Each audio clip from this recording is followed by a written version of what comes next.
La bande dessinée n'est pas seulement un truc rigolo, la bande dessinée, il y a de tout. Il y a la bande dessinée humoristique, et elle est parfaite dans son genre, mais il y a aussi de la bande dessinée contemporaine qui est plutôt de la création, il y a le roman graphique, bon, il y a des polars, il y a du manga, et là on n'est plus dans le divertissement, on est dans quelque chose d'un échange entre un auteur et un lecteur, donc comme toute forme d'art, un échange entre une création et son public.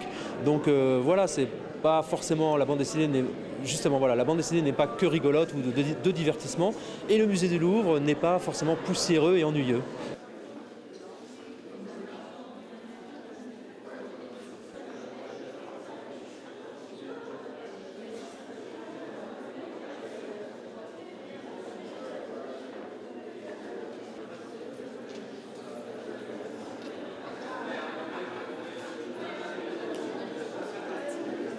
Mais qu'est-ce qui définit un art? Je veux dire, c'est drôle parce qu'on s'est toujours posé ces questions au moment de la photographie.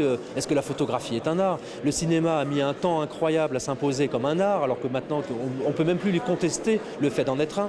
La bande dessinée, je ne sais pas, c'est un art comme les autres. Ce n'est pas l'art contemporain, c'est un art contemporain. Et qu'est-ce qui le distingue des autres? Pas grand-chose de plus qu'il y a seulement des auteurs qui se servent de leurs mains pour la plupart, parce qu'ils dessinent, et donc d'un crayon, de couleurs, de feutre, enfin même d'aquarelle. Et avec ça, ils vont construire un récit.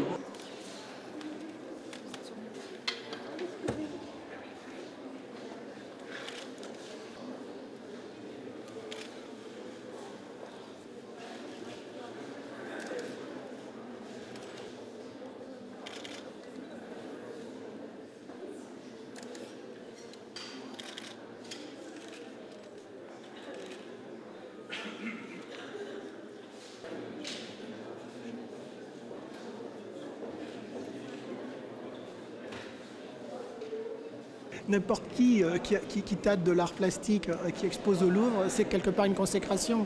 En plus, c'est la première fois que la bande dessinée entre au Louvre, donc c'est encore plus prestigieux de faire partie des 4 qui sont censés représenter la bande dessinée dans ce milieu.